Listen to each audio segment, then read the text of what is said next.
Welcome to the Rim Break Rodeo. We hope this video helps. You start by confirming page size and sorting your photos so placement decisions are quick. This saves time later. Once done, lay out a working area with page protectors, acid-free adhesives, and a ruler. Make sure to trim oversized items now so they fit. You'll place heavier pieces first, photos and larger ephemera, because they set scale, then add smaller accents. This first step reduces repositioning and keeps pages flat while you build the design. You now design each page by establishing a focal photo and arranging supporting items around it. This guides the viewer's eye. Once your layout feels balanced, mat photos with cardstock to add contrast and use a ruler to keep spacing consistent. Make sure to test adhesive placement on scrap paper first. Use photo corners for valuable photos and double-sided tape for paper layers.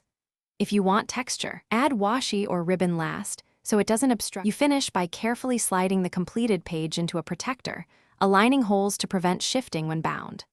Once inserted, inspect for loose edges and use a bone folder or gentle pressure to flatten bubbles and creases. Place pages under weight overnight to set layers. If an item lifts later, remove the protector, lift gently, and reattach with archival adhesive. Make sure excess glue is wiped away. This final check preserves your layout and prevents future damage. Thanks for watching.